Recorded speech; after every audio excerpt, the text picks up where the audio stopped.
Oke, kita mulai. Assalamualaikum warahmatullahi wabarakatuh. Waalaikumsalam warahmatullahi wabarakatuh. Baiklah, selamat malam kakak-kakak, selamat datang kembali. Kita sekarang hari ini tanggal 25 September. Kita masuk di pertemuan tatap maya kedua kita. Izin Kak Lukman, Kak apa mic-nya saya matikan dulu sebentar ya. Oke, terima kasih Kak Zam. Oke, baiklah. Kakak-kakak semuanya, seperti biasanya sebelum kita memulai sebuah pertemuan tentu harus ada doa supaya kegiatan kita ke depan mendapat berkah dan bermanfaat. Untuk itu, untuk hari ini saya minta kepada Kak Faisal Akmal untuk memimpin doa kita sebelum mulai pembelajaran. Silakan Kak Faisal.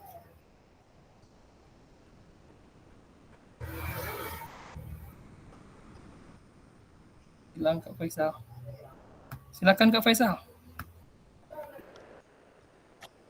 Assalamualaikum warahmatullahi wabarakatuh. Waalaikumsalam. Sebelum kita mulai pertemuan pada hari ini, marilah kita berdoa dengan bacakan basmalah. Bismillahirrahmanirrahim.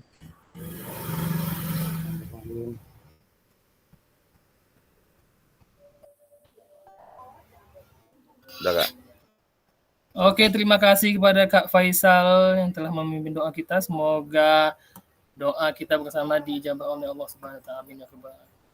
Amin. Baiklah kakak-kakak, kita masuk pertemuan kita yang kedua. Sebentar saya share screen dulu materi hari ini.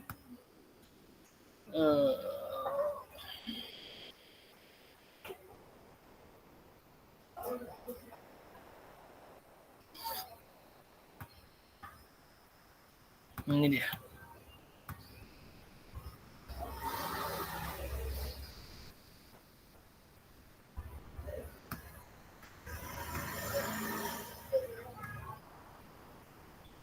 Kelihatan Kak? Kelihatan Kak. Kelihatan. Oke. Baiklah, materi kita pada hari ini yaitu refleksi untuk perubahan paradigma diri guru PJOK. Kemudian ini kesepakatan kita bersama kemarin. Yang pertama, selalu menyalakan kamera jika tidak ada hal yang urgent. Yang kedua, mematikan mikrofon saat tidak menyampaikan pendapat. Yang ketiga, hadir seutuhnya. Keempat, menghargai waktu bersama. Yang kelima, maksimalkan fitur chat. Yang keenam, klik raise hand sebelum bertanya ataupun memberi pendapat. Yang ketujuh, gangguan teknis merupakan hal wajar seperti sinyal atau segala macam. Ini tujuan kita pada hari ini yaitu memfasilitasi pembelajaran PJOK yang berpusat pada murid secara efektif, bermakna, menyenangkan, dan refleksif. Capaian akhir pelatihan ini diharapkan setelah kita melakukan pelatihan ini, kita sebagai guru mampu bersikap reflektif dalam melaksanakan profesinya sebagai guru PJOK sehari-hari. Adapun tujuan daripada modul kita hari ini yaitu yang pertama, memahami konsep dan pentingnya melakukan refleksi dan hubungannya dengan keberpihakan pada murid. Yang kedua, mengimplementasikan menulis refleksi menggunakan model refleksi yang berbeda. Nah, jadi setelah ini kita diharapkan untuk melakukan atau menanamkan bahwa pentingnya suatu refleksi itu kita lakukan di setiap pembelajaran kita di kelas. Hal ini tentu saja untuk melihat kesalahan-kesalahan atau hal-hal yang kurang tepat yang kita lakukan sebelumnya sebagai bahan untuk kita perbaiki ke depannya nanti. Itulah pentingnya refleksi, renungan yang kita lakukan terhadap sebuah pembelajaran yang sudah kita lakukan sebelumnya. Dan di sini juga nanti diharapkan kita dapat menulis refleksi menggunakan model-model yang telah tersedia. Kemudian,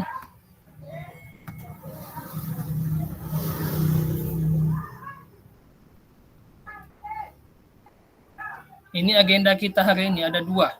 Yang pertama review, framework dan model tulisan refleksi. Jadi di sini nanti kita kembali mereview bagi kakak-kakak yang sudah membuka LMS-nya. Tentu di situ sudah melihat berbagai bentuk atau macam-macam model refleksi. Jadi nanti kita review kembali, kita coba ingat-ingat kembali, kita diskusikan kembali apa saja sih contoh-contoh model refleksinya atau bagaimana sih cara-cara langkah-langkah menulis refleksi pada suatu pertemuan. Kemudian yang kedua yaitu tulisan refleksi 3 babak. Nanti pada sesi tulisan refleksi, kakak-kakak semua diminta untuk menuliskan refleksi dengan pertanyaan-pertanyaan yang sudah disediakan nantinya. Selanjutnya yaitu agenda kita, ini dia selama 90 menit ke depan.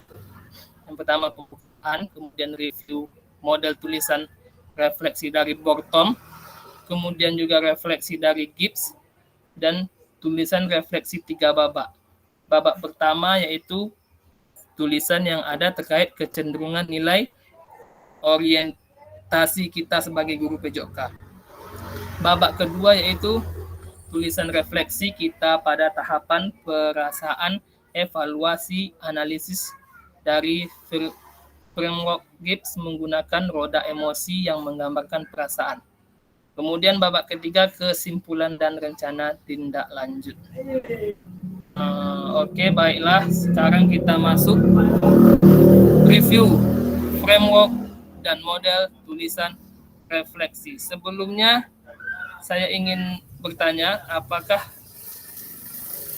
atau adakah dari kakak-kakak yang tahu refleksi apa saja yang sudah kakak pelajari di dalam LMS tadi? Siapa yang ingin memberikan pendapat atau jawaban, dipersilahkan. Ada refleksi model apa saja di dalam LMS kakak-kakak tersebut?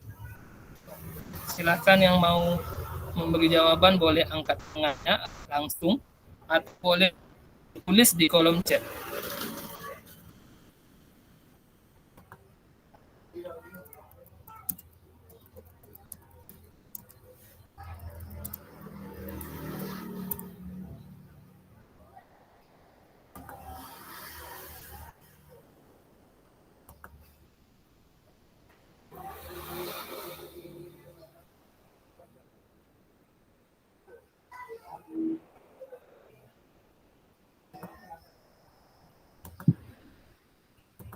Silahkan yang mau menjawab refleksi apa saja yang sudah kakak pelajari di LMS. Kak Kiki, boleh jawabannya?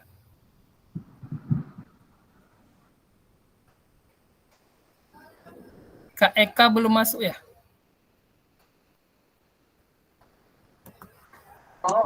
Eka belum. Kak Didik, silakan.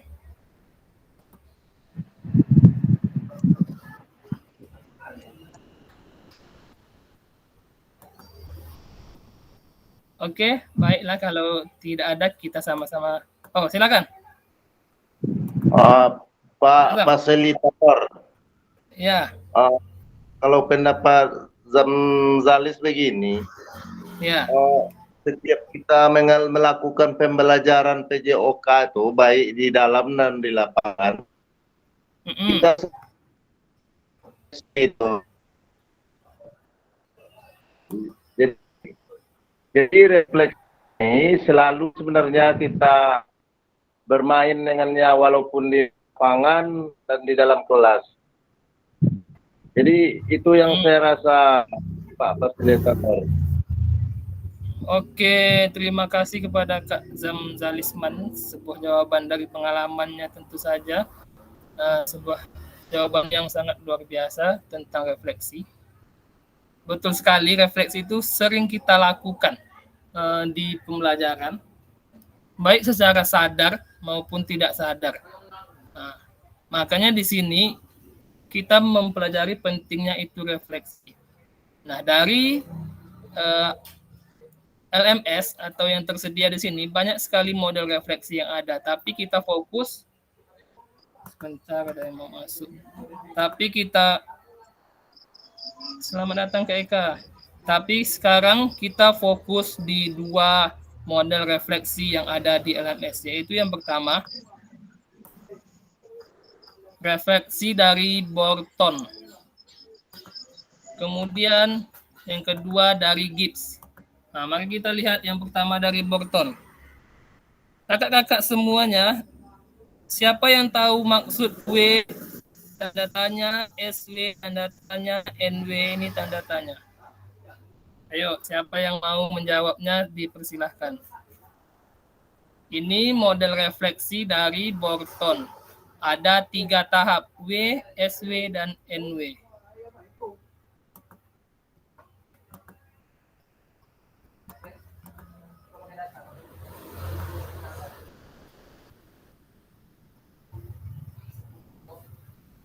Ada lanjut? Oke, nampaknya kita lanjut saja ya. Dari Borton itu ada 3 tahap refleksi yang ia kembangkan. Yang pertama W. W ini biasa disebut dengan what atau apa. Sedangkan SW, so what. Dan NW ini know what. Ini dia. Ada apa, kemudian W tadi, kemudian SW, so what, terus apa, kemudian NW, know what, sekarang apa. Jadi kakak-kakak maksudnya di sini adalah Borton itu mengemukakan pendapat refleksi itu harus ada 3 tahap tersebut. Apa, kemudian terus apa, dan sekarang apa. Maksudnya di sini adalah di dalam Borton ketika kita melakukan suatu atau ketika kita ingin membuat refleksi menurut Borton, pertama kita harus menentukan apa. Apa di sini termasuk yang terjadi, yang sudah terjadi, kegiatan yang sudah terjadi. Contohnya di dalam pembelajaran, kegiatan yang sudah kita lakukan itu termasuk ke dalam apa. Jadi kegiatan tersebut kita renungkan atau kita ingat kembali kegiatan atau langkah-langkah apa saja yang sudah kita lakukan di dalam pembelajaran tadi. Kemudian setelah kita mendapatkan kejadiannya, misalnya tadi setelah kita melakukan pembelajaran, kita melakukan refleksi, kita menemukan satu kejadian. Mungkin saat kita memberikan materi, kita lupa memberikan langkah-langkah materi tersebut. Nah, itulah yang dimaksud dengan apa? Kejadian yang kita lalui tadi. Kemudian masuk lagi ke dalam SW, so what, atau terus apa. Kemudian dari SW ini, itu berangkat dari kejadian tadi. Di kejadian tadi tersebut, kemudian kita kembangkan lagi. Apa sih dampak dari kejadian tersebut? Itu yang kita renungkan atau itu yang kita pikirkan. Dampaknya apa, kemudian bagaimana solusi dari kejadian tersebut, apa langkah-langkah selanjutnya yang akan kita lakukan dari kejadian tersebut. Itu yang terjadi di dalam model so what ini. Setelah kita tahu dampaknya apa, baru masuk ke sekarang apa. Sekarang apa di sini tindak lanjut dari hasil refleksi kita tadi, tindak lanjut yang akan kita lakukan ke depannya supaya pembelajaran yang telah kita lakukan tadi lebih baik ke depannya daripada yang telah kita lakukan sebelumnya. Nah, makanya di sini disebut sekarang apa? Langkah-langkah kita. Cara kita mengatasi permasalahan-permasalahan yang ada di belakang tadi seperti apa? Itulah yang menjadi titik tolak ukur dari model refleksi Borton ini. Nah, kakak-kakak, kemudian yang kedua, setelah Borton ada satu lagi pendapat ya kayak nggak apa-apa, pendapat daripada ahli lagi yaitu Gibbs. Gibbs di sini memiliki lebih banyak tahapan daripada Borton. Ada 1, 2, 3, 4, 5, dan 6. 6 tahapan yang dilakukan oleh Gibbs untuk menulis atau merencanakan suatu refleksi. Yang pertama, deskripsi. Yang kedua, siapa yang tahu? Yang kedua di sini perasaan. Kemudian yang ketiga evaluasi. Yang keempat analisis. Yang kelima konklusi. Yang keenam rencana tindak lanjut. Nah, Gibbs di sini itu lebih banyak memberikan langkah-langkah dalam menulis refleksi berdasarkan pengalaman ia. Karena dari Borton tadi cuma hanya ada tiga langkah, sedangkan Gibbs di sini mempunyai banyak langkah dalam menyusun atau dalam merencanakan suatu refleksi. Ada deskripsi di sini maksudnya yaitu ceritanya atau kejadiannya hampir sama dengan Watt tadi. Apa pengalamannya yang ditemui saat pembelajaran? Nah, itu termasuk deskripsi, diceritakanlah di situ. Maksudnya apa, kemudian kejadiannya di mana, kapan itu terjadi, itu termasuk ke dalam deskripsi. Nah, kemudian baru berangkat ke perasaan. Yang kedua itu perasaan. Perasaan di sini, perasaan apa yang timbul setelah kejadian tersebut? Bagaimana perasaan kita dengan kejadian yang telah kita lakukan sebelumnya? Apakah kita senang? Apakah kita marah? Atau apakah kita ragu? Dan lain sebagainya. Kemudian masuk ke evaluasi. Di sini kita mengkaji dari kejadian tersebut apa hal baik yang bisa kita ambil, kemudian apa hal buruk yang bisa terjadi. Disinilah kita mengkajinya, kita mengevaluasinya. Apa saja sih kejadian-kejadian atau apa saja sih penyebab-penyebab dari kejadian yang telah kita lalui itu tadi.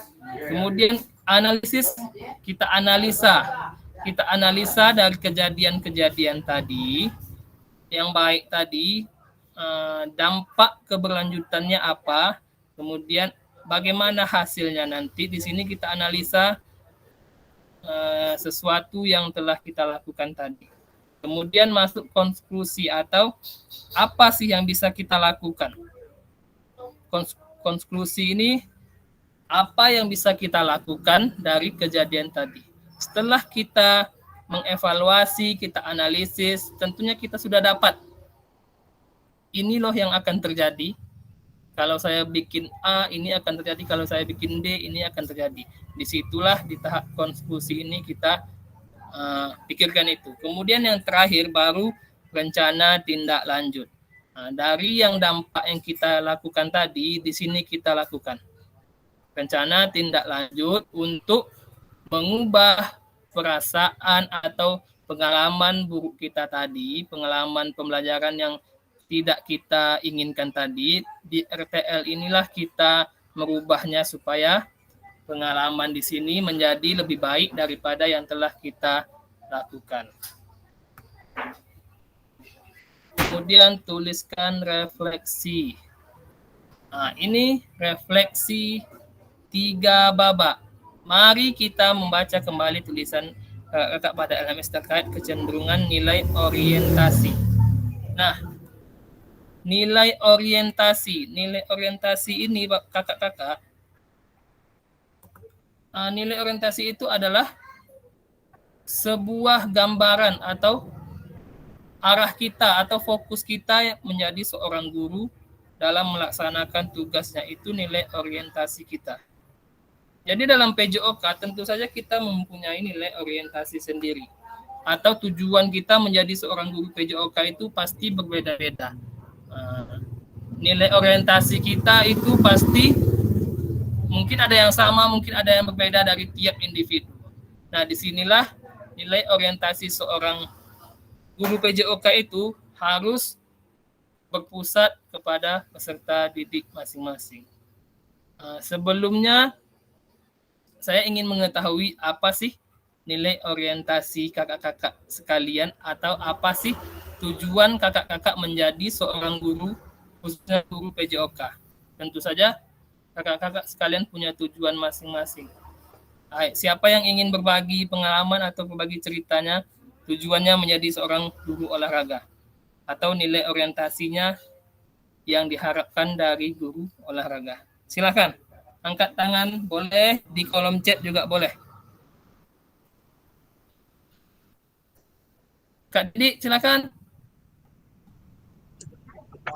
Apa sih nilai orientasinya?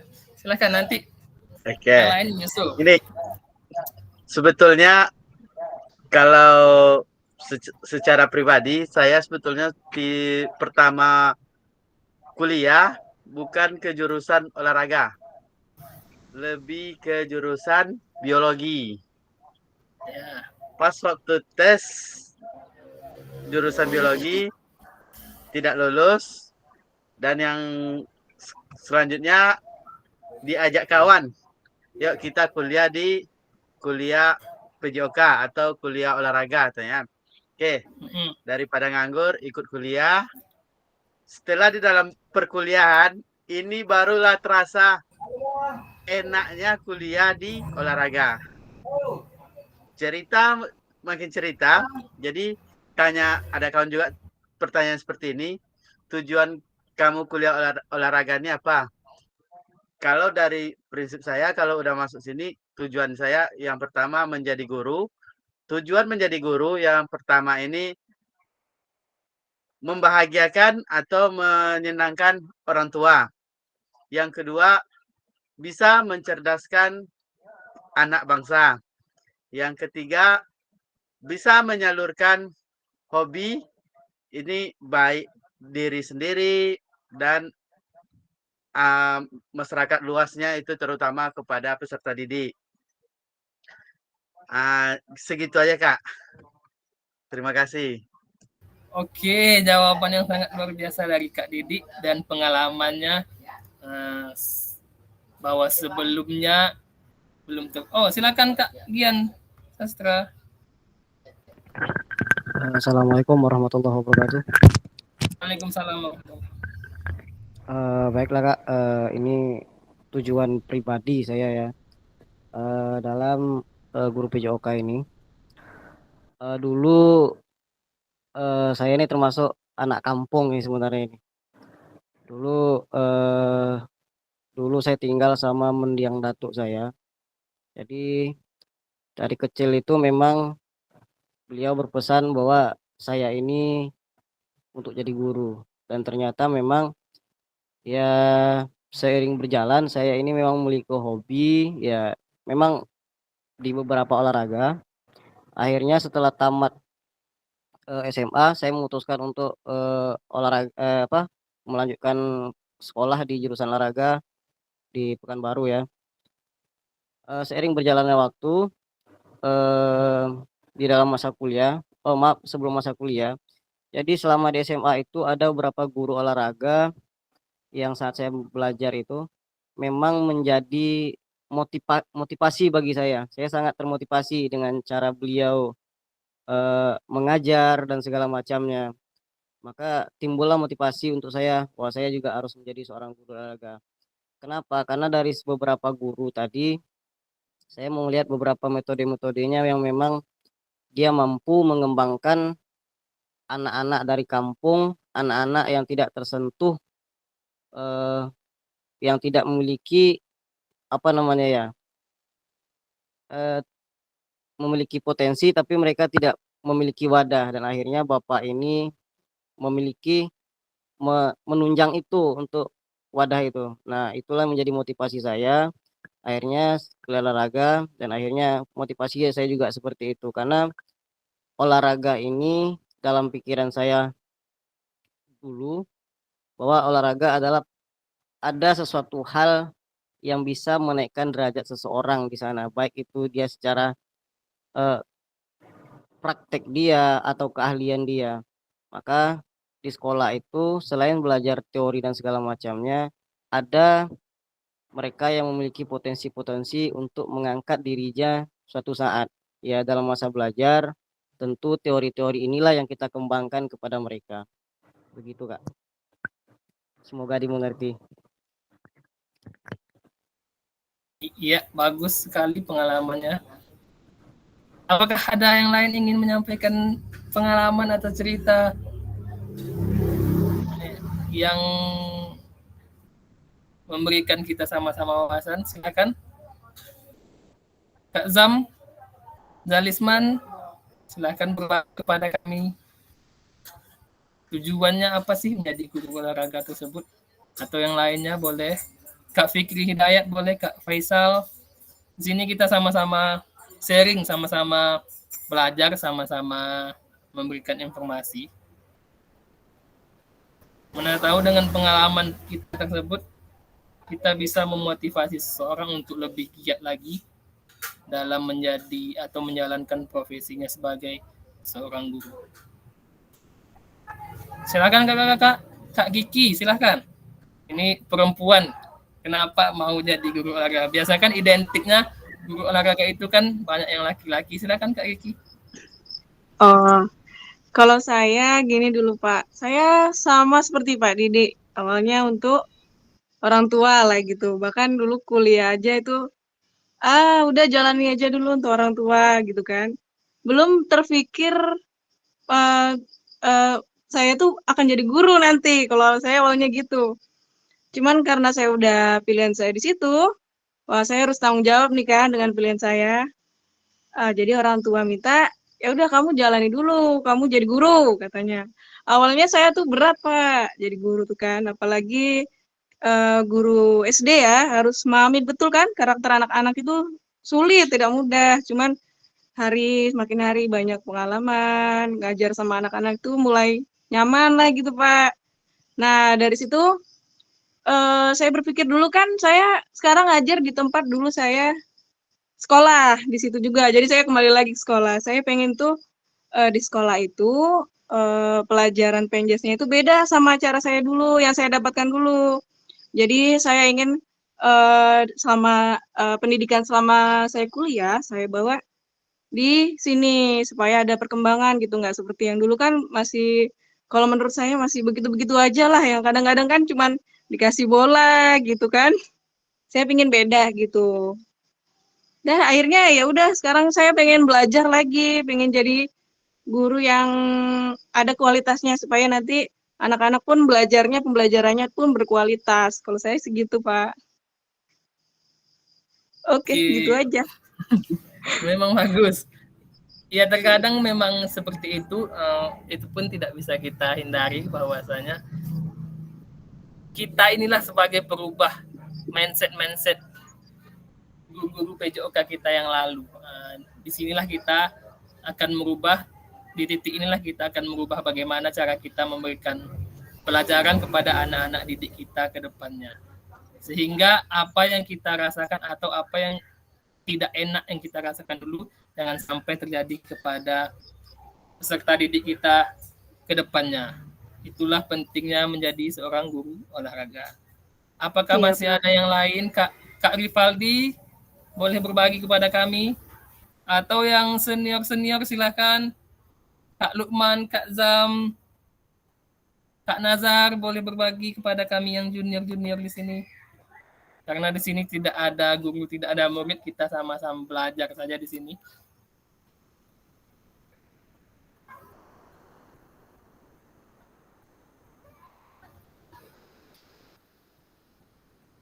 Ada kakak-kakak? Oke, kalau tidak, dari sekian banyak pengalaman atau opini atau pendapat yang telah disampaikan oleh teman-teman kita tadi, ada yang awalnya terpaksa atau ada yang awalnya memang disuruh atau di apa namanya tuh ya, diwasiatkan supaya di guru seperti Kak Gian tadi. Ada yang juga Diwakafkan, Kak. diwakafkan ya. Diwakafkan. Ada yang coba-coba juga karena tidak lulus yang diinginkan. Ada yang ikut-ikut teman juga. Itu semua awal perjalanan kita. Karena kita tidak tahu seperti apa yang akan terjadi ke depannya.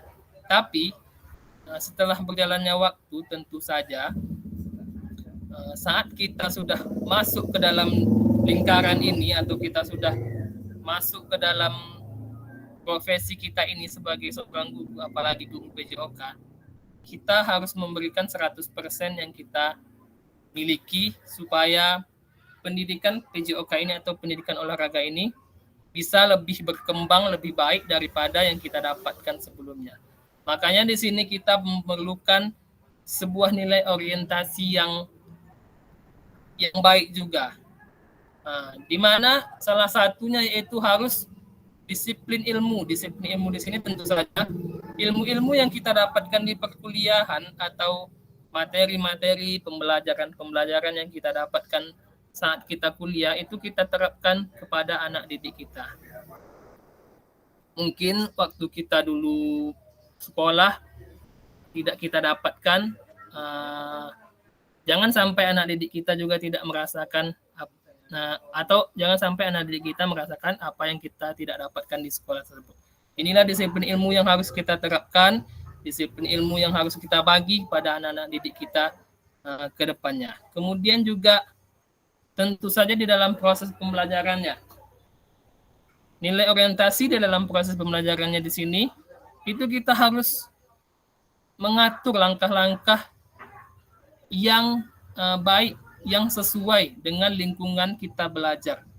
Karena tentunya sekolah A tidak akan sama dengan sekolah B. Pasti bukan sangat jauh, pasti ada perbedaan antar tiap sekolah. Jangankan antar tiap sekolah, antar anak didik saja pasti ada perbedaan. Misalnya si A ini cenderung lebih aktif dalam olahraganya, atau si B ini cenderung tidak suka atau susah dalam olahraga. Jadi kita sebagai guru olahraga di sini harus bisa memberikan yang terbaik, memberikan materi sesuai apa yang dibutuhkan oleh siswa kita tersebut. Itu intinya. Kemudian juga nilai orientasi yang sangat perlu kita lakukan adalah tanggung jawab. Nah, di sini tanggung jawab tadi kita sudah mendengar awal-awal jadi guru. Tanggung jawab di sinilah yang kita harus jaga. Tanggung jawab sebagai guru yang harus kita pegang selalu. Tanggung jawab sebagai seorang pendidik yang harus kita berikan kepada anak-anak didik kita. Kita berikan mereka wawasan, kita berikan mereka pengalaman yang berharga bagi kehidupannya kelak. Kemudian kakak-kakak, setelah itu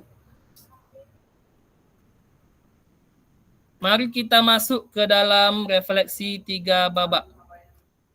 Di sini nanti peserta menuliskan refleksinya ke dalam sebuah Jamboard atau link. Linknya akan saya bagikan ke kolom chat, silahkan diakses. Bentar. kolom chat.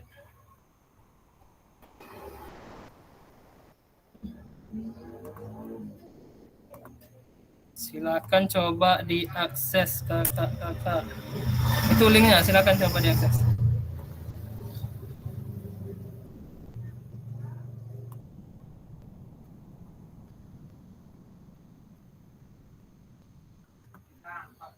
Apa yang muncul?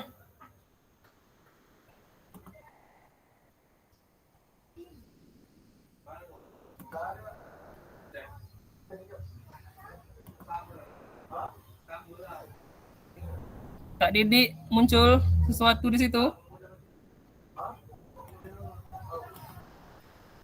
Kak Gian. Muncul Kak. Nah, di situ muncul refleksi 3 babak ya. Penulisan, analisis, refleksi menggunakan deskripsi framework. Di situ kan ada slide keduanya, nama babak 1, babak 2, dan babak 3. Terlihat?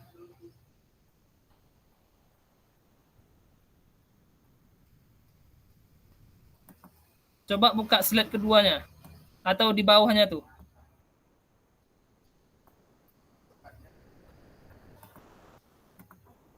Nah, sekarang tugasnya, di situ kan ada nama. Silahkan kakak-kakak ketik nama tersebut dengan nama kakak-kakak sendiri.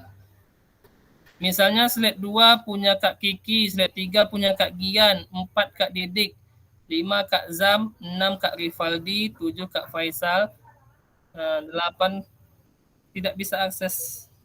Tidak memiliki akses. Bentar. Kami tidak bisa buka, Kak. Tidak memiliki akses. Ya. Oh, bentar.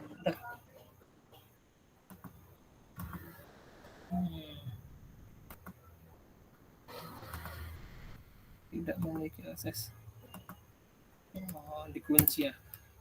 Coba link itu.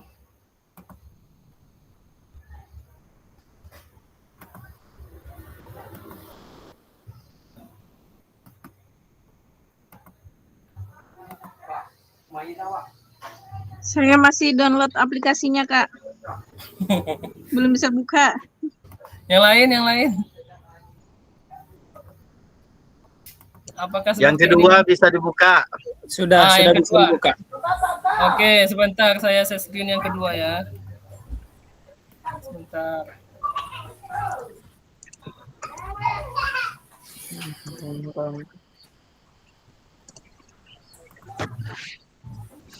Nah, ini.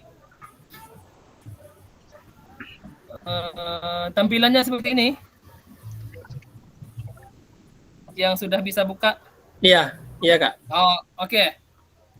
Kalau begitu silahkan di sini kan ada slide 1, slide 2, slide 3 sampai 16. Nah, silahkan ditulis namanya di sini. Di sini nama di sini nih. Nah, ketik saja misalnya Oktavinandi gitu. Ketik saja di sini. Sebentar saya hapus ini. Baunya apa rumah? Didi slide 5 ya. Kita bagi dulu ya. Slide 2 Kak Slide 2 Kak Faisal. Slide 3 Kak Fikri. Slide 4 Kak Gian. 5 Kak Didik. 6 Kak Kiki. 7 Kak Nazar. 8 Kak Rifaldi. 9 Kak Zamzalisman. Silahkan diketik namanya masing-masing di slide tersebut. Ketik namanya saja dulu.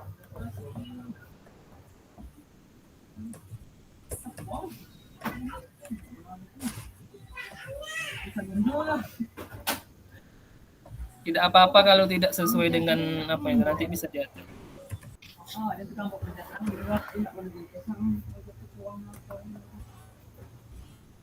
Oke, Kak Didik sudah.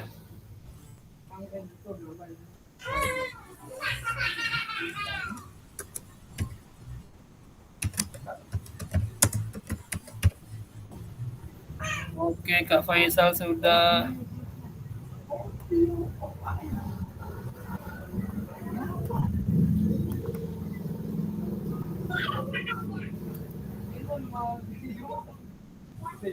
Pakai HP nggak bisa, fasilitator. Oh, kalau yang pakai HP, silahkan di ruang kolom chat saja. Oh. Yang pakai laptop silahkan di apa itu. Oke, setelah itu, setelah klik nama, di babak 1, sebentar saya share dulu.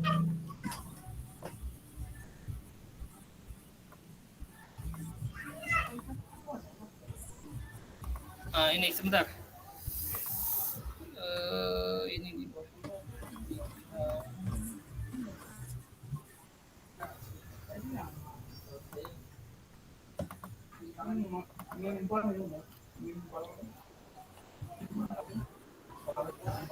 babak 1, silakan jawab pertanyaan 3 ini. Yang tidak bisa mengakses link tersebut, silakan klik di kolom chat. Pertanyaan pertama, apa kecenderungan nilai orientasi saya? Yang tadi, pengalaman tersebut di mana cenderungnya kita? Apakah untuk perubahan pembelajaran PJOK? Silakan ditulis di babak 1 ini. Pertanyaan 1, 2, 3 di babak 1 saja. Babak 2 jangan ditulis lagi. Di babak 1 saja. Apa yang membuat saya menulis nilai tersebut?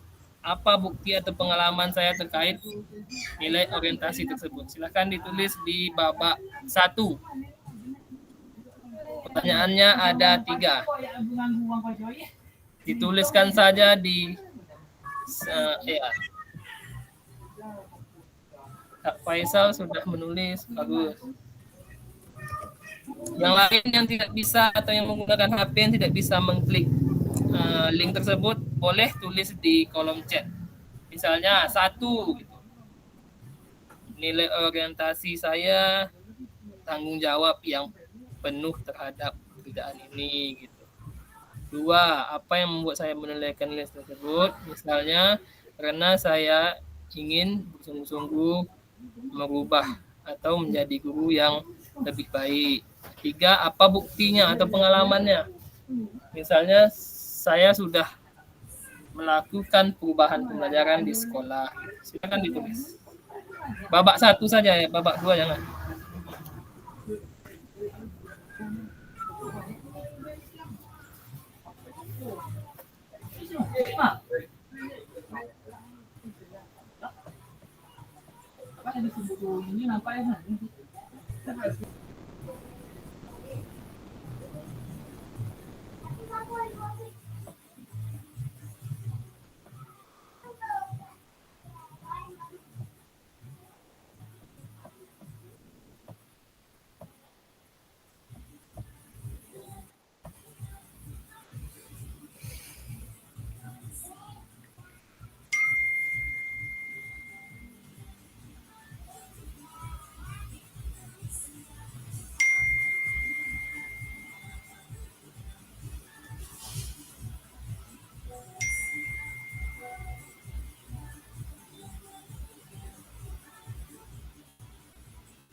Silahkan Kak Kiki, ada mau disampaikan.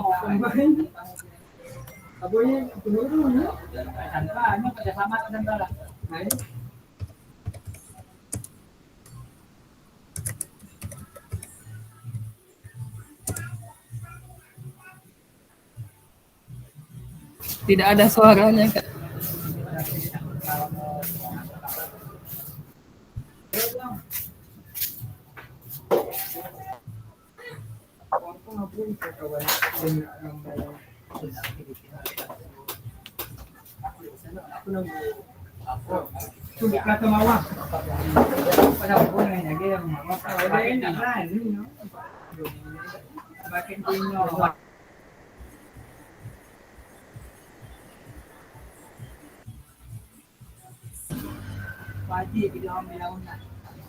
Kak Kiki langsung saja tulis. Saya nanti. Oke, silakan Kak Kiki, nggak apa-apa.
Silakan bagi yang ingin sambil minum kopi atau apa, silakan.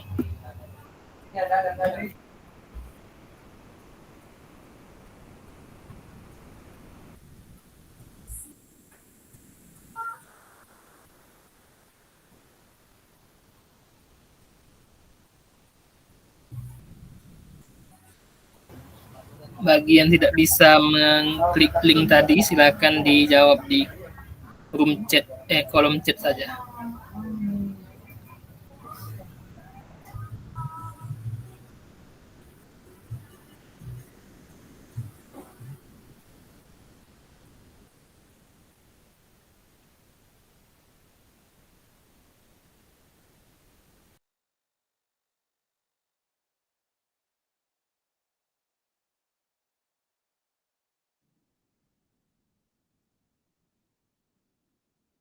Fasilitator, pertanyaannya yang 3 ini, fasilitator.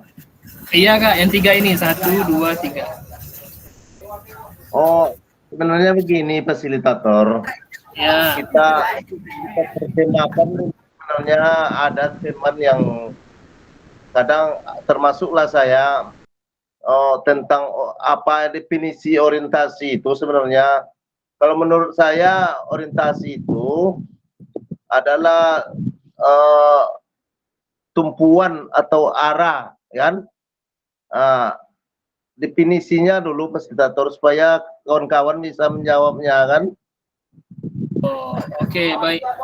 Tadi kan seperti tadi, orientasi ini betul Kak Zamzalisman tadi bilang itu sama dengan tumpuan atau arah kita atau tujuan kita sebagai seorang guru itu seperti apa? Tujuannya apakah ke murid atau ke apa, misalnya tidak ke murid, itu tujuan kita. Tentu kita memiliki tujuan masing-masing. Silakan dituliskan. Maksud tentu fasilitator yang dikatakan orientasi itulah definisinya, kan? Definisi fasilitator tuh kalau kita sudah sama tahu, bisalah kita jawab lagi kan.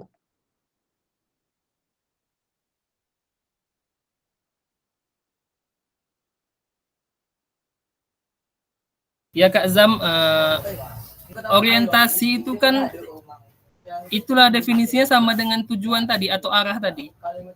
Itulah definisi orientasi tersebut. Arah atau tujuan atau konsep atau fokus kita atau pemikiran kita bisa juga orientasi itu. Sikap kita bisa juga. Itu dia orientasi itu. Masih. Ya, Kak Zam, silakan.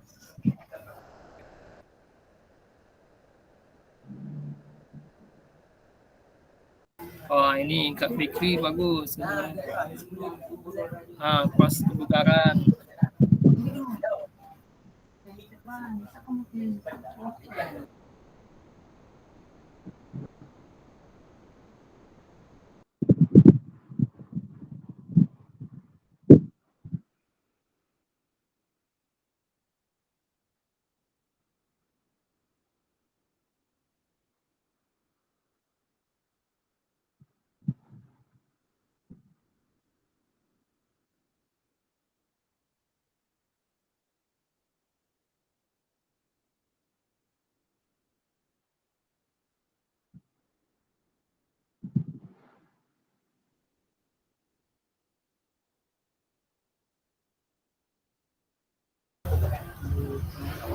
Izin Kak Didi.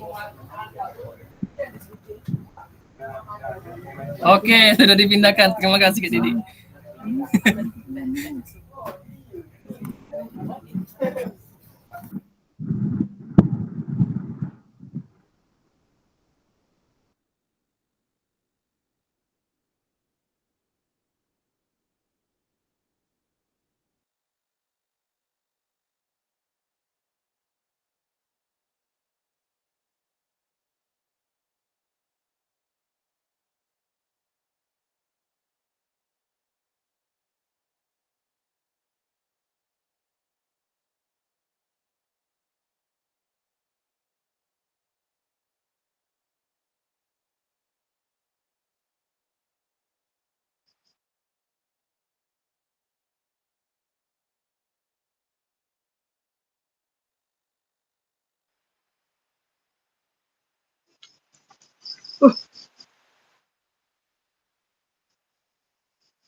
Selamat datang kembali Kak Kiki. Halo Kak. Suaranya hilang. Ya, ini udah muncul. Oke.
Hilang suaranya.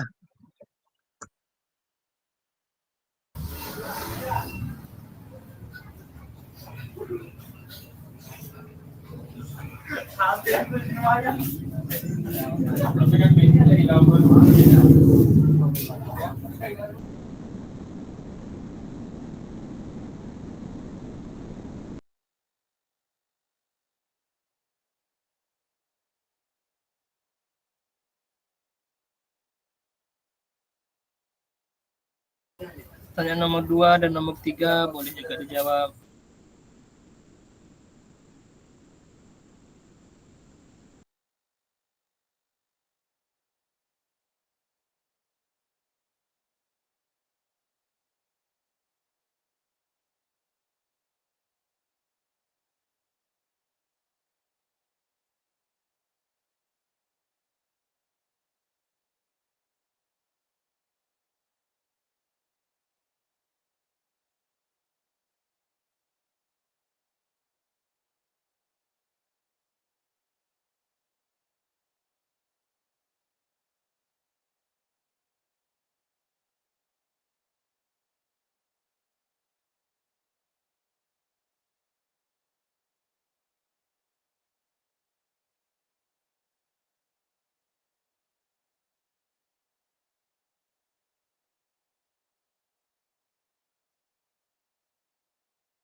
Izin Kak Didi, itu masih di babak 1 ya, pertanyaan 1, 2, 3 ini. Di babak 2 nanti.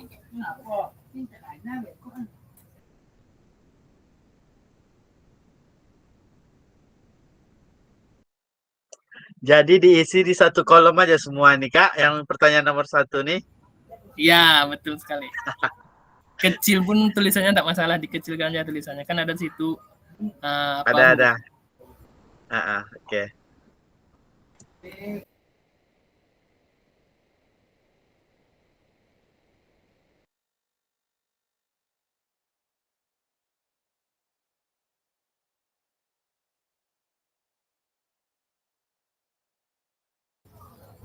Silakan Kak Zam, saya cenderung mengajak juga. Oke, sisa bagus.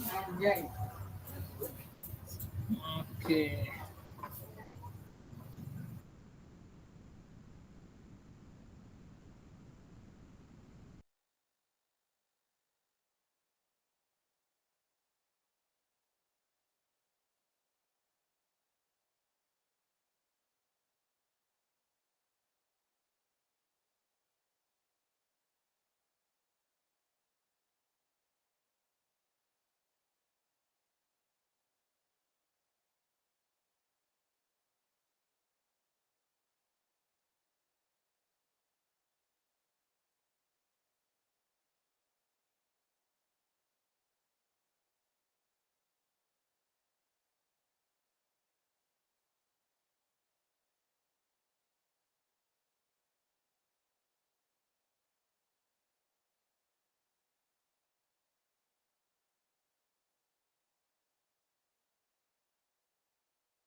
Sudah kakak-kakak? Sudah, Kak. Oke, kalau sudah, sekarang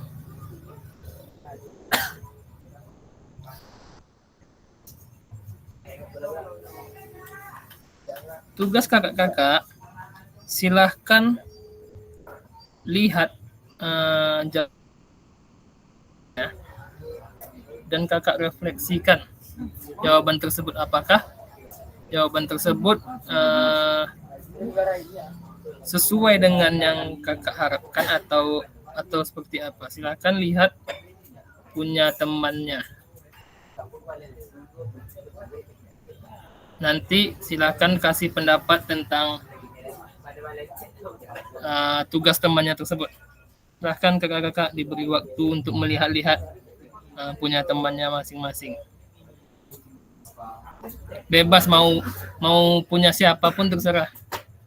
Misalnya Kak Faisal mau lihat punya Kak Didi, boleh. Kak Didi mau lihat punya Kak Rivaldi, boleh. Atau Kak Kiki mau lihat punya Kak Gian. Kak Gian lihat punya Kak Zamzalisman. Kak Zam lihat punya Kak Fikri misalnya, silakan. Bebas.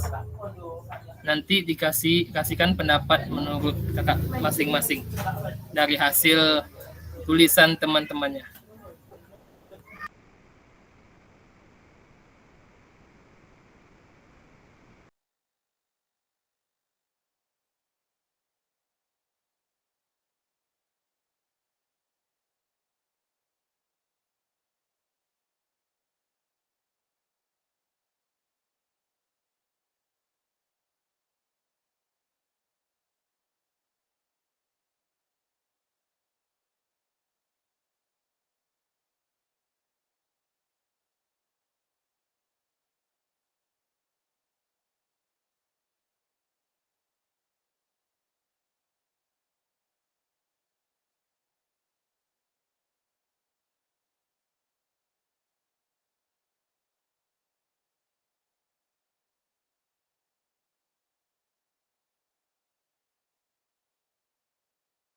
Nanti setelah selesai melihat punya temannya, ya siapa yang ingin menyampaikan pendapat, dipersilakan secara langsung saja, angkat tangan raise hand, langsung berikan pendapatnya.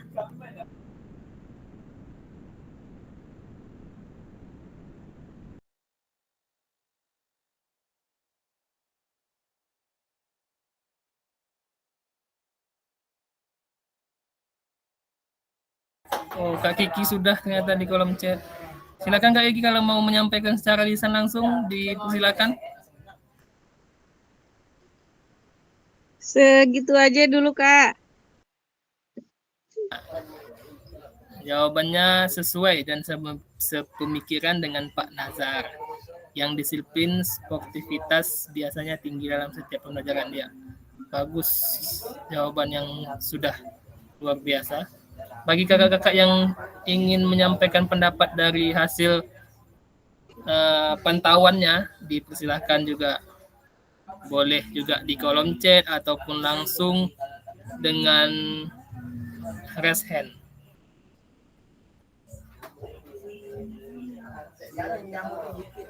Misalnya, saya sependapat dengan Kak Zamzalisman, karena sebagai guru kita harus tahu kemana dan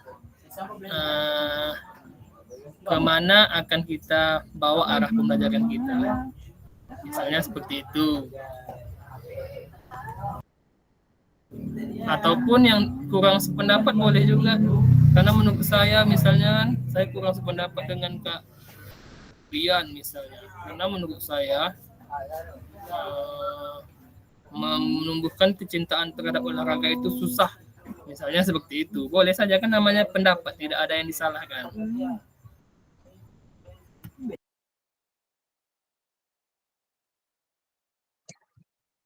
Silakan Kak Didik, boleh. Terima kasih Kak Fasilitator. Ini yang saya apa nih yang punya Kak Faisal Akmal. Oh, Ini oke, lanjut. saya setuju kali dengan yang disampaikan oleh Kakak Faisal nih. Ini memang utama olahraga itu kita harus menyukai olahraganya dulu. Banyak anak-anak sekarang yang tidak suka dengan olahraga. Jadi dari yang dibuat oleh Kak Faisal ini memang cocok, kita harus mendekatkan anak itu dengan olahraga dulu. Jadi kita harus, kalau sistemnya kita yang ngejar bola, bukan bola yang dikejar anak lagi sekarang. Kita ngejar bola, membimbing anak untuk dia lebih suka dengan olahraga ini. Jadi kita sebagai guru olahraga, kita tidak lepas tangan bukan di sekolah aja, tapi di luar lingkungan sekolah, di masyarakat, kita harus juga bisa membina anak-anak supaya dia lebih menyukai olahraga ketimbang dia bermain HP. Ini cocok nih, saya setuju dengan Kak Faisal ini.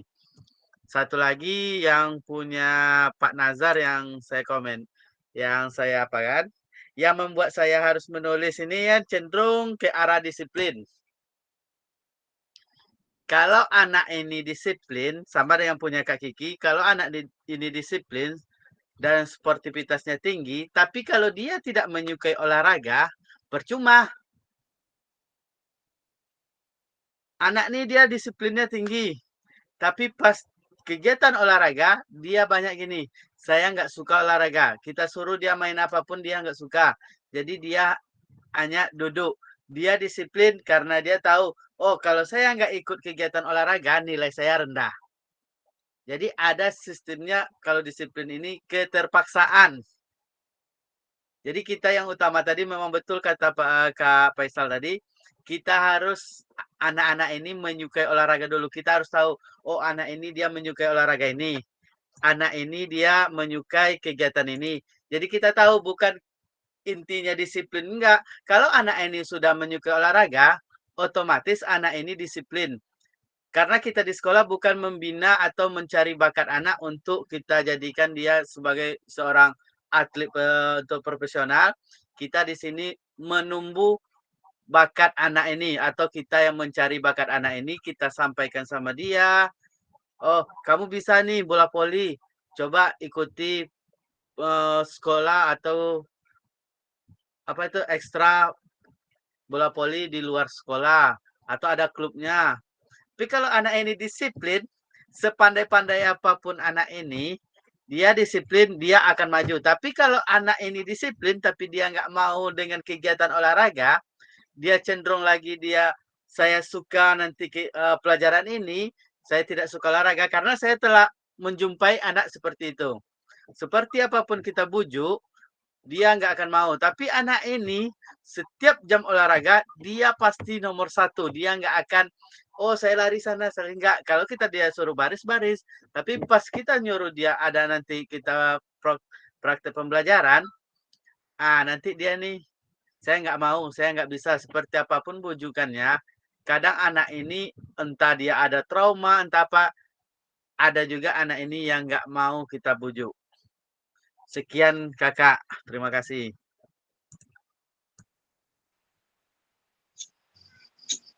Boleh nambahkan sedikit, Pak?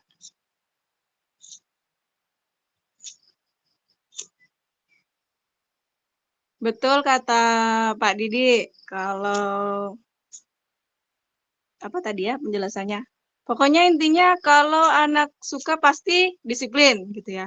Dan saya merasakan selama mengajar, kebanyakan sih alhamdulillah anak-anak suka olahraga lah gitu. Saya belum masuk, mereka sudah menunggu, ayo Bu, olahraga. Alhamdulillah sih seperti itu. Jadi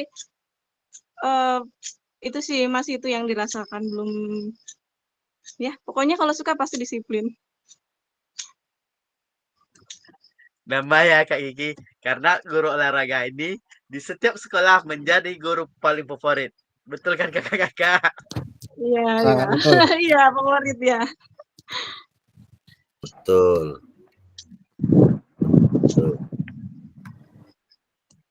Ini apa tadi keluar? Tidak ada guru olahraga yang galak, yang ada hanya guru yang menyenangkan. Fasilitator boleh nambah sedikit. Fasilitator kita nggak ada di dalam Fasilitator grup. keluar kayaknya Kak Zam. Sebenarnya Tinggal dia kita aja. dan menjurus ke arah metode sebenarnya, metode cara kita mengajar kebanyakannya. Anak-anak tuh memang suka olahraga.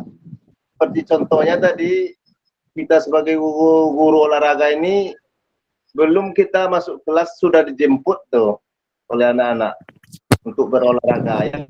Nah, jadi ini sebenarnya memang disukai oleh semua murid, cuma satu-satu yang ada kendala. Yang ada kendala itulah kita memakai metode bagaimana dia lagi bisa menyukainya kan.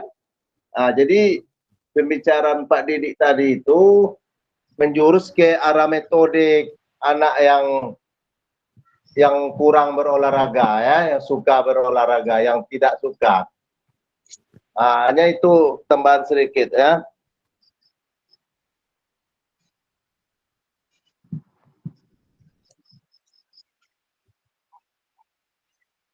Mati lampu nih Kak Faisal, tempat fasilitator kita. Iya nampaknya Kak Didik. Iya Kak. Mati lampu nih tempat fasilitatornya nih. Mana Pak gue tinggal kau? Iya Jadi Pak. siap. Siap. Ya. Udah angin gak ada. Jadi awak-awak aja boleh. Nggak mau gambar apa dah? Pak Nazar. Nggak mau gambar Okta itu dah. Dah. Siap ya Pak. Siap. Nih. Emang Pak ya Rupanya Pak, yang jadi fasilitator tuh yang ikut PKG yang gelombang pertama. Kawan awak yang dari Kuansing ini jadi fasilitator Jo.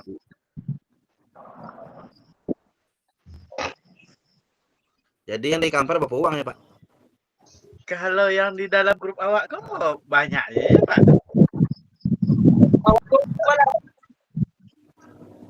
Yang dari Kampar, coba cek di grup WA lupa ya. Topik nentunin. Topik mana kok? Topik yang kayak kuat tuh nah. Ambo matiin layar lu sambil ngokok. Ajar tuh. Oke.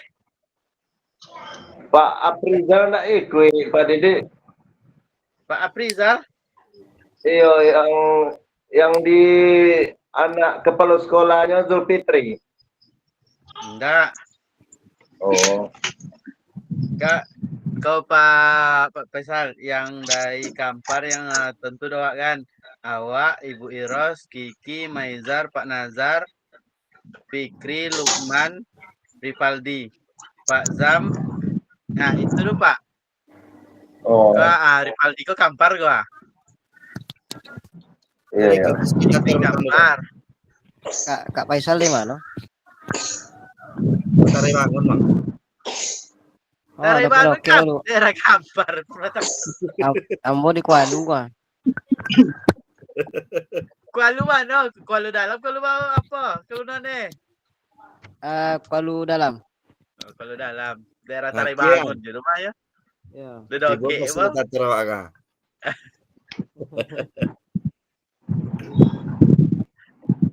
Lihat aman lampunya Pak Fasil. Lah masuk ya, Lun.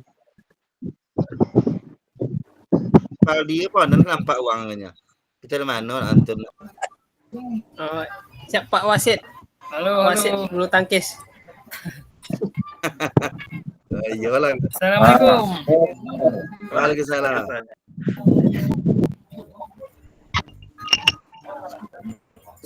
Terlempar kakak sebentar. Lagi pelatihan BWF level 1 anak. Aldi. Enggak ada. Bang.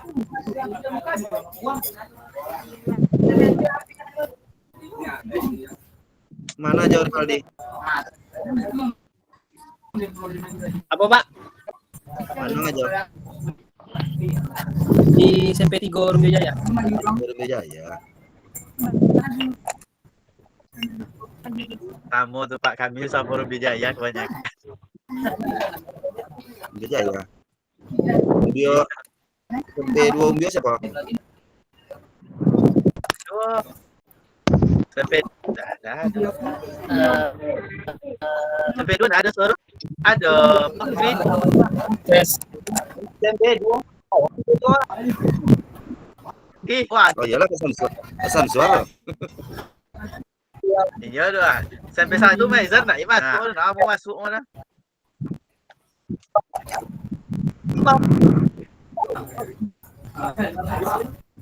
Sampai 2 pesan suara kalau sekolah anak. Ini Ya kakak, baik. Apakah bisa didengar suara saya? bisa Kak. Oke, kalau bisa kita lanjut. Saya anggap babak satu tadi sudah paham semua, kita sudah mengerti maksudnya, pertanyaannya dan lain sebagainya. Kita masuk saja ke babak 2. Sebentar saya share.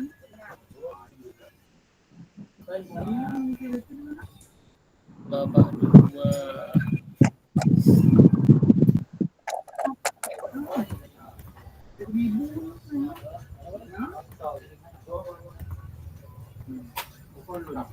Nah, ini. Sekarang kita masuk ke babak 2, roda emosi. Roda emosi sama seperti tadi tugasnya. Ada di sini 1, 2, 3, 4 pertanyaan. Silahkan kakak-kakak tulis. Oh, enggak apa-apa, silakan kakak tulis di apa tadi, di link tadi, di kotak babak kedua. Silakan ditulis berdasarkan pertanyaan pemantik ini, 1, 2, 3, 4. Yang tidak bisa mengakses link tadi, silakan tulis di kolom chat. Silakan kakak-kakak.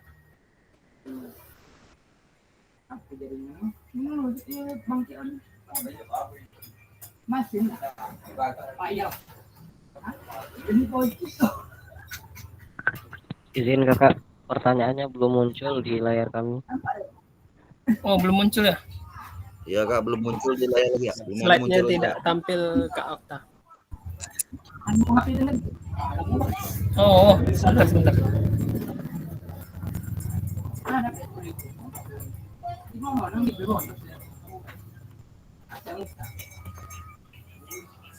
Kena jaringan.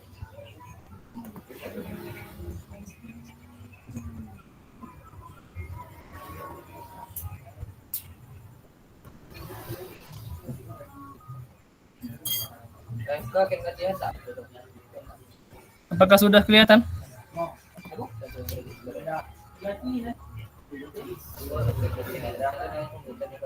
Udah Kak. Oke, kalau sudah silakan kakak-kakak.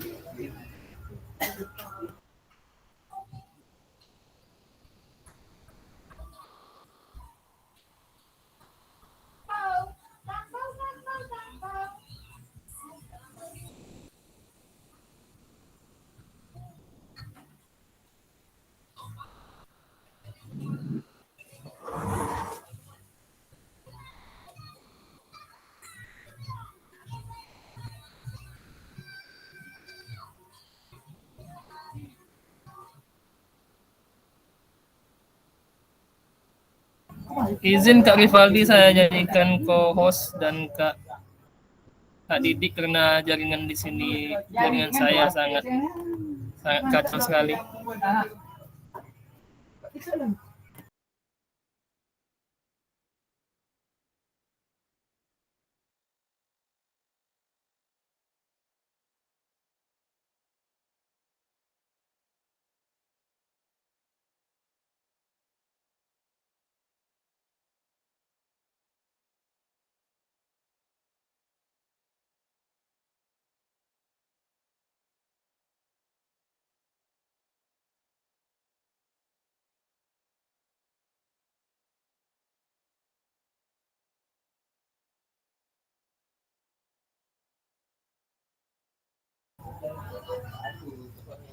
Masih tidak kelihatan pertanyaannya.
Pertanyaan ada di WA juga kakak-kakak, silakan lihat. Silakan Kak Faisal.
Lanjut Kak Kiki, lanjut.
Bagi yang sudah selesai, silakan lihat punya temannya seperti tadi.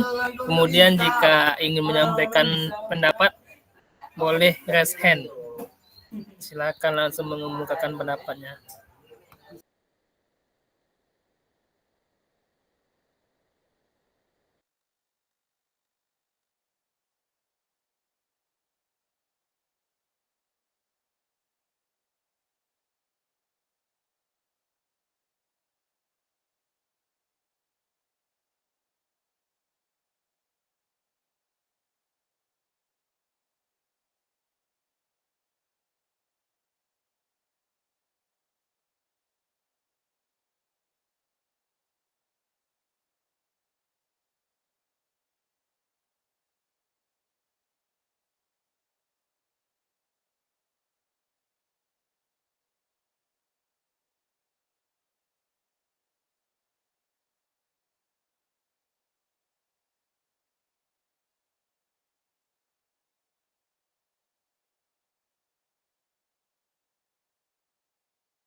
Pendapat saya untuk Kak Gian Sastra, metode mengajar yang menarik akan membuat anak menambah kecintaan terhadap olahraga. Bagus sekali. Kak Gian, jika ingin menyampaikan pendapat, dipersilakan. Kak Gian masih di sini, Kak Gian. Masih mendengarkan, Kak. Oke. Silahkan apabila ingin menyampaikan pendapat dari teman-temannya dari jawaban Kak Kiki, boleh disampaikan.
Bagus sekali Kak Zam.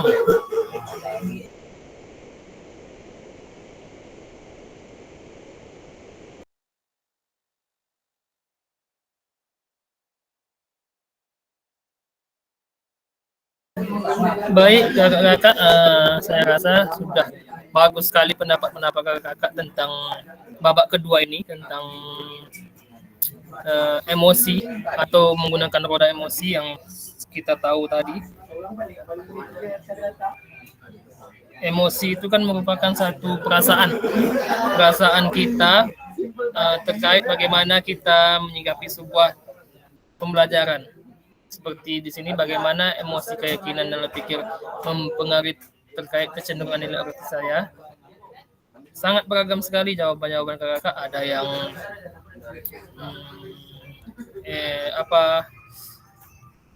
ada yang seperti Kak Gian di sini.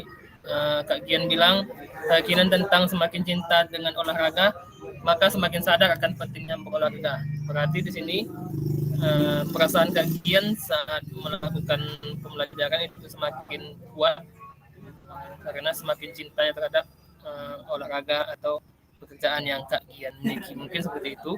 Kemudian dari Kak Kiki juga pendapat tadi, hal-hal baik yang sudah terjadi seperti anak-anak bisa memahami materi dengan prosedurnya pembelajarannya. Pembelajarannya pun berjalan dengan baik.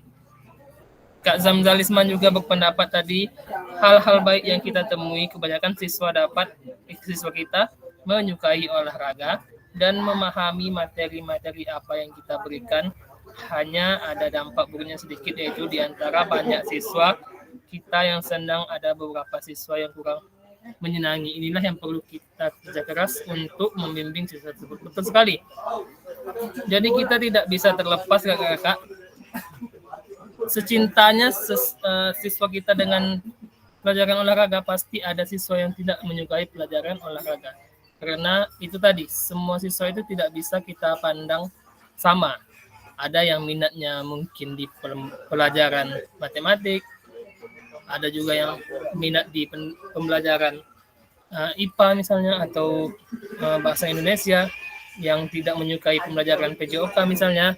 Nah, disitulah kita sebagai guru olahraga membimbing mereka atau memotivasi mereka sehingga mereka sadar bahwa walaupun mereka tidak menyukai olahraga, tapi mereka bisa berpikir bahwa olahraga tersebut merupakan salah satu bentuk agar kesehatan tubuh mereka tetap terjaga. Mungkin seperti itu.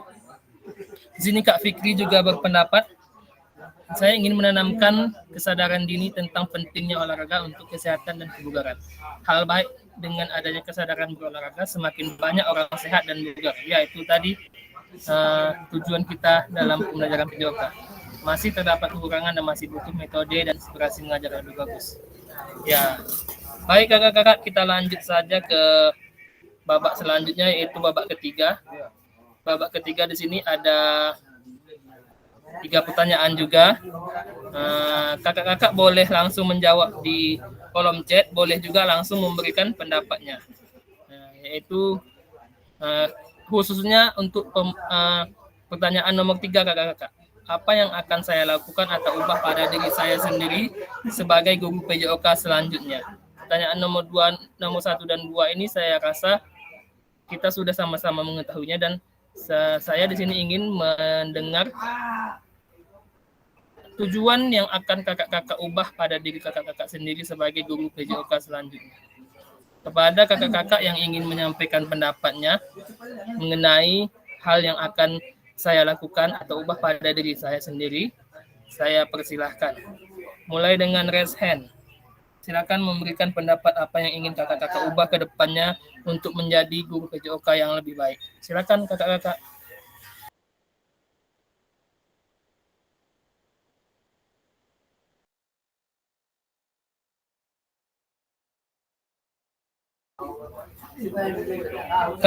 Kak Fikri boleh kasih pendapatnya sedikit. Atau Kak Didik sering berbicara yang jarang lah. Kak Rivaldi silahkan berikan pendapat mengenai soal nomor 3. Silakan Kak Rivaldi.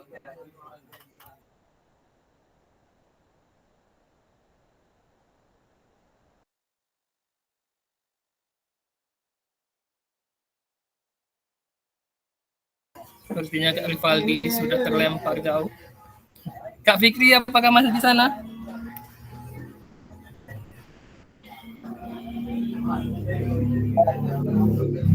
Oke, masih. Silakan Kak Fikri pendapatnya soal nomor 3.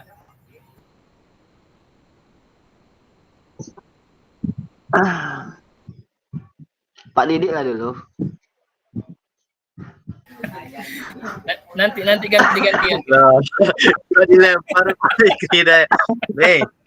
Apa yang saya lakukan atau ubah pada diri sendiri sebagai guru PJOK selanjutnya?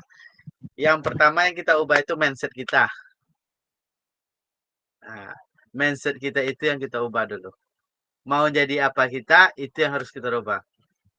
Kalau mindset kita hanya harus seperti ini, ya seperti itu aja. Tapi kalau kita ada mindset kita harus lebih baik, seperti apa yang dulu kita tinggalkan, kita sekarang berkembang, terutama di zaman sekarang itu teknologi sudah lebih maju. Kita bisa belajar mulai dari teknologi ini seperti YouTube, Google Chrome, banyak macam kita untuk belajar. Jadi intinya kita harus mindset kita itu, kalau kita mau jalan di tempat, ya mindset kita di jalan tempat. Tapi kalau mindset kita, saya harus berubah, otomatis kita dapat memilih apa yang ingin kita buat di situ, baik metode kita mengajar, baik cara kita mengajar, cara kita mendekatkan diri kita kepada murid, kepada masyarakat. Di situ tinggal kita lebih giat mempelajari, baik secara membaca di buku, lewat teknologi. Itu yang intinya kita, mindset kita itu harus berubah. Itu aja. Terima kasih. Oke, jawaban yang sangat luar biasa dari Kak Didik. Silakan yang ingin menambahkan. Kak Fikri boleh. Kak Gian, silakan Kak Gian. Pendapat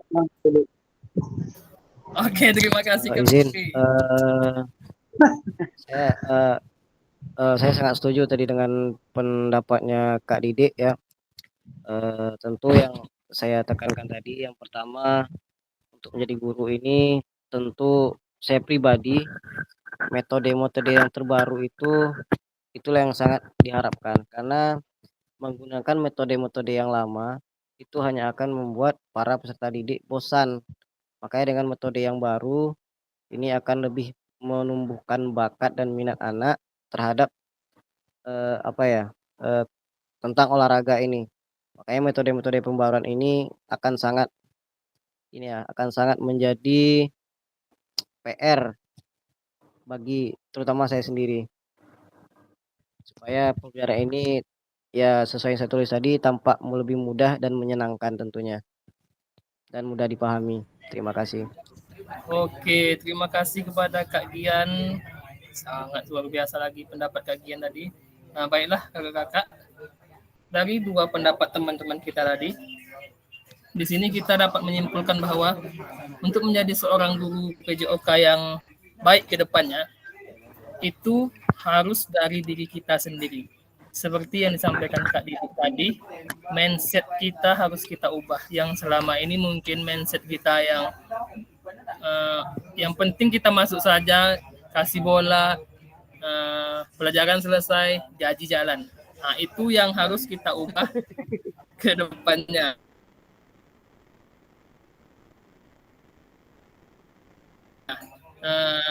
Kita harus mulai bisa mengubah mindset kita, mengubah pemikiran kita, bahwasanya kita harus memberikan informasi atau memberikan pemahaman kepada peserta didik kita, bahwasanya PJOK itu penting, sangat penting untuk kehidupan sehari-hari. Karena di dalam PJOK ini banyak mengandung atau mengaitkan satu sama lain seperti kesehatan maupun kebugaran tubuhnya dan lain sebagainya. Apabila pemahaman kita ini sudah berubah, otomatis pekerjaan kita sebagai guru juga akan berubah. Nah, dasarnya sudah kita ubah, tentunya yang di atasnya juga akan ikut berubah. Apabila fondasinya positif, maka pasti bangunan juga positif. Apabila fondasinya kokoh, pasti bangunan juga akan kokoh. Begitulah yang harus kita ubah sendiri, mindset pemikiran kita sebagai seorang guru olahraga. Di sini ada juga pendapat Kak Zamzal Isman sebagai guru olahraga, kita harus terus membenahi diri sesuai dengan kemajuan sebab kita adalah guru yang berkuasa. Betul sekali. Jadi seperti ini, kita itu harus mendidik siswa kita berdasarkan dengan zamannya. Kita tidak bisa memaksa siswa kita itu dididik seperti kita pada zaman dahulu. Karena pada dasarnya zaman kita dahulu itu berbeda dengan zaman mereka sekarang. Jadi kita harus menyesuaikan pendidikan kita atau pola didik kita dengan zaman yang mereka tempuh sekarang. Karena zaman sekarang itu sudah sangat modern, jadi kita harus berbenah. Kita sebagai guru olahraga, kita harus berbenah, harus mempunyai kompetensi yang lebih, sehingga kita bisa menyesuaikan pendidikan kita dengan zaman peserta didik kita sekarang. Nah, itu. Nah, mungkin selanjutnya, ini sudah penutup refleksi tadi masing-masing juga kita sudah ini unggah. Nah, ini kakak-kakak materi kita tadi sudah selesai. Jadi tugas kakak-kakak selanjutnya adalah unggah hasil refleksi modul 1.1 di LMS. Gunakan pertanyaan panduan refleksi untuk menulis refleksi. Jadi nanti kakak-kakak selesai Zoom ini boleh dilihat di LMS-nya ada tugas 1.1D itu mengunggah refleksi. Kakak-kakak bikin refleksi, kemudian kakak unggah ke LMS. Refleksinya tentang modul atau pembelajaran yang telah kita lalui. Setelah kakak bikin bisa di Canva boleh di PDF, boleh di Word, terserah kakak bebas, nanti diunggah di LMS. Nah, begitu.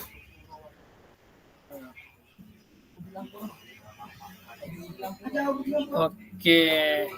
Selesai pembelajaran kita pada hari ini, kakak-kakak. Apabila ada yang ingin bertanya, dipersilakan.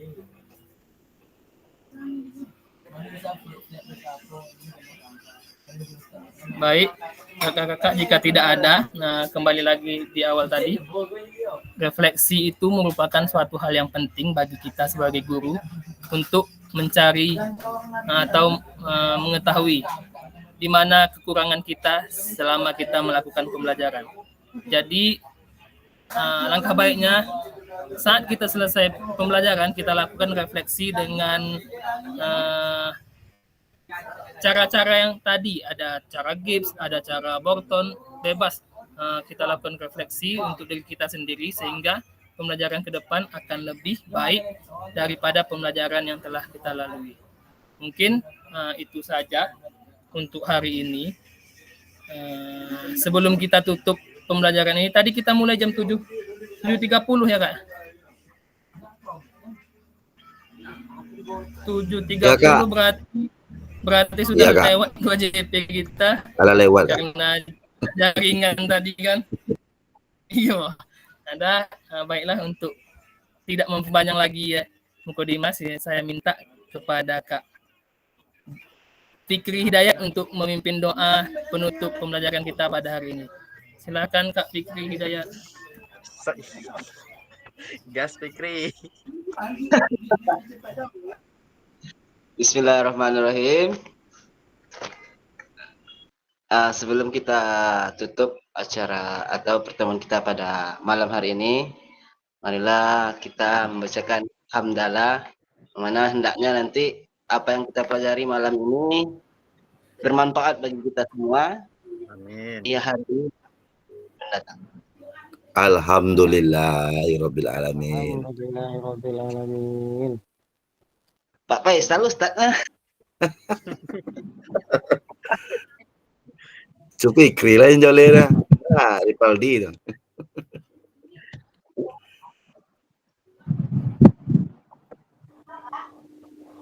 Oke, terima kasih Kak Fikri atas doa. Dengan doa dari Kak Fikri, maka berakhirlah pada hari ini kakak. terima kasih atas waktunya semuanya. Terakhir, Kak, hidupkan kameranya pada kakak di foto. Sebagai bukti kita bahwa sudah mengikuti pembelajaran. Kalau dapat jarinya 2 semua rekan, artinya pertemuan kedua kita. Oke, 1, 2, 3. Yuk lagi jarinya. 1, 2, 3.